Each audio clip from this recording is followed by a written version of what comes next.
আমি প্রবেশ করছি। প্রথমে বলেছি মৃত্যু, কবর ও সালাত।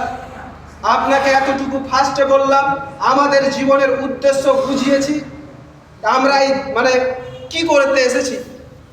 আল্লাহ পবিত্র কোরআন কারীমে বলছেন, ওয়া খালাকতুল জিন্না ওয়াল ইনসা ইল্লা লিয়াবুদুন, আমি জিন ও মানুষকে সৃষ্টি করেছি কেবল আমার ইবাদত করবে।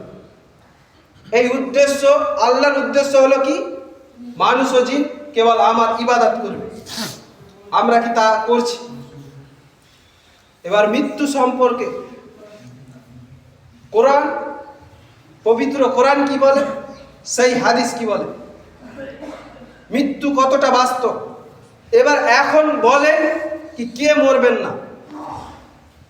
কেউ একজন বলেন কি আমি মরব না?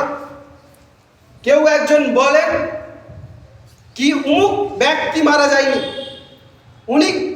অমুক ব্যক্তি উনি অনেক শক্তিবান ছিল, বিত্তশালী ছিল, তিনি মৃত্যু থেকে রেহাই পেয়েছে, তিনি বাদশা ছিল, তিনি অনেক প্রভাবশালী ব্যক্তি ছিল, তিনি ছাড় পেয়েছে। এমন কোনো ব্যক্তি রয়েছে? মৃত্যু থেকে বেঁচেছে এমন কোনো ব্যক্তি রয়েছে? মৃত্যু থেকে কেউ বাঁচেনি আর বাঁচবে নাও। যদি কেউ বাঁচত, সে ব্যক্তি ছিল মুহাম্মদ সাল্লাল্লাহু আলাইহি ওয়াসাল্লাম।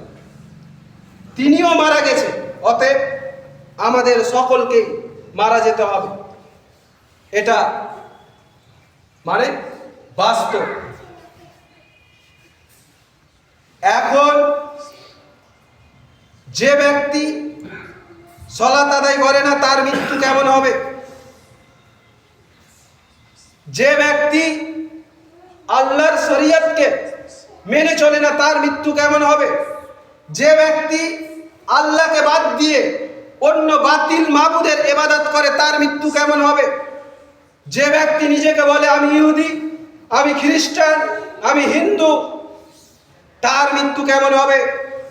যারা দিনে 5 ওয়াক্তের সালাতের আজান শ্রবণ করছেন, অতএব মসজিদে আসেন না সালাত আদায় করতে, তার মৃত্যু কেমন হবে? সুদখোরের মৃত্যু কেমন হবে? ওই ফাসেক গুনাহগারের মৃত্যু কেমন হবে?